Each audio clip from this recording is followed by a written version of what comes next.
নমস্কাৰ ষ্টৰী টেললৈ স্বাগতম জনাইছো মই মীনাক্ষীয়ে অসমীয়া গল্প উপন্যাস তথা ভিন্ন ৰুচিৰ সাহিত্য সম্ভাৰ শুনাৰ এক সোৱাদ লৈ আহিছে ষ্টৰী টেলে আজি আগবঢ়াবলৈ লৈছো বিশিষ্ট সাহিত্যিক অৰূপা পতংগীয়া কলিতা ৰচিত গল্প সংকলন মৰুভূমিত মেনকা আৰু অন্যান্য আহক আমি সংকলনখনিৰ মাজলৈ যাওঁ মৰুভূমিত মেনকা চিটি লায়ন্স ক্লাবৰ পৰা অহা প্ৰস্তাৱটো শুনি প্ৰথমতে স্ত্ৰী ৰোগ বিশেষজ্ঞ হ'বলৈ আৰু 2 মাহ থকা ডাক্তৰ এমিলি দেৱীয়ে বিশেষ একো ভবা নাছিল মেডিকেল কলেজৰ কেণ্টিনত চাহ খাবলৈ গৈ নিথি অনিশ জেছি দেৱীহঁতৰ লগত কথা পাতি থাকোতে তাই কথাটো আকৌ এবাৰ ভাবিবলৈ বাধ্য হ'ল অনিশ জপিয়াই আছে মৰুভূমি তাৰমানে বতাহে পেটাৰ্ণ তোলা অন্তহীন বালি উট কেকটাছ মৰুভূমিৰ নাৰীৰ ৰঙীন পোছাক অনিশ যাবই যাব চকু বিভাগৰ এমএছৰ ছাত্ৰ ডাক্তৰ অনিশৰ কেমেৰাৰ বৰচক কেইবাবাৰো পুৰস্কাৰো পাইছে তাৰ বেগত কেমেৰা থাকেই নতুন ফটোৰ সমল পোৱাৰ আনন্দত অনিশ উত্তেজিত চিটিৰ পৰা আঁতৰত লায়ন্স ক্লাবে আয়োজন কৰা খৰাং পীড়িত কিষাণগড় নামৰ ঠাইৰ চিকিৎসা শিবিৰলৈ অনিশ অকল ফটোৰ আশাতেই যাব নিথিৰ ডাষ্ট এলাৰ্জি গতিকে তাই মৰুভূমিৰ বালিৰ মাজলৈ যোৱাৰ প্ৰশ্নও নুঠে ইফালে কেণ্টিন বয়টোৱে টেবুল চাফা কৰিছিল জোৰকৈ 2বাৰমান হাঁচি মাৰি নিথিয়ে কৈ উঠিল মই আৰু ডেজাৰ্ট নহব দেৱীক ঘৰত নিদিব জেছি হল কিতাপৰ পোক পৰীক্ষাৰ আগতে তাই এসপ্তাহো ক্ষতি নকৰে ক্লাবে ইতিমধ্যে 10জন ডাক্তৰ থিয় কৰিছে অনিশৰ সতে 11জন স্ত্ৰী ৰোগ বিভাগৰ মুৰব্বী অধ্যাপিকা ডাক্তৰ কাপুৰ যাব চাহৰ পইচা ইমান সুন্দৰ সুযোগ পোৱাৰ বাবে অনিশে দিলে পইচা দি আহি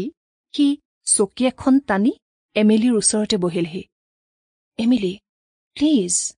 অনিশৰ কাটৰ ভংগীমাত চবেই হাঁহি উঠিল সিহঁতৰ বন্ধু বান্ধৱ চবেই জানে অনিশ এমিলিৰ সৌন্দৰ্যৰ উপাসক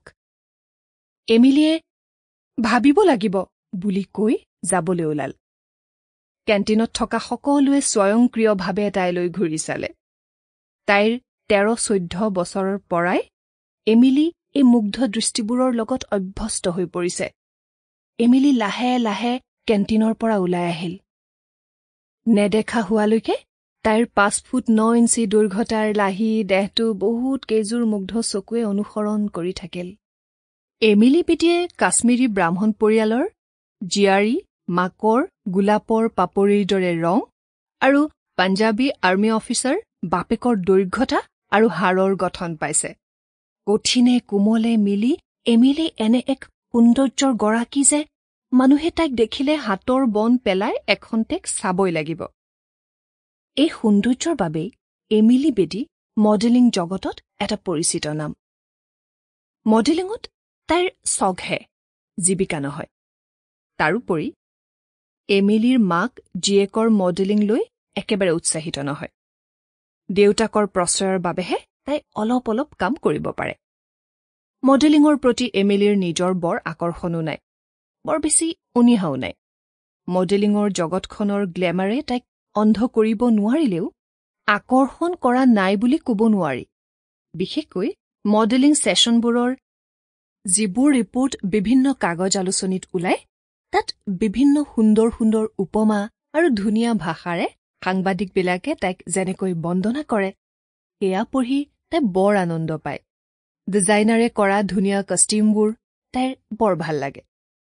সেই বিভিন্ন ধৰণৰ পোছাকবোৰ পিন্ধি তাইৰ নিজকে নতুন যেন লাগে যোৱাবাৰ বম্বেৰ ফাৰ্ম এখনে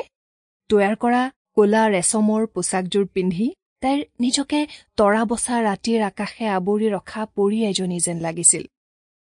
তাইৰ সেইবোৰ পোছাকত তোলা ফটো কেইবাখনো আলোচনীৰ কভাৰ পেজ হৈছিল আৰু ফেন লেটাৰবোৰৰ মোহো কম ডাঙৰ নহয় টিভিত এষ্ট্ৰটা নামী কাপোৰৰ মিলৰ শাৰীৰ মডেলিঙত তাই একথাত চাঞ্চল্যৰ সৃষ্টি কৰিছে Sample complete. Ready to continue?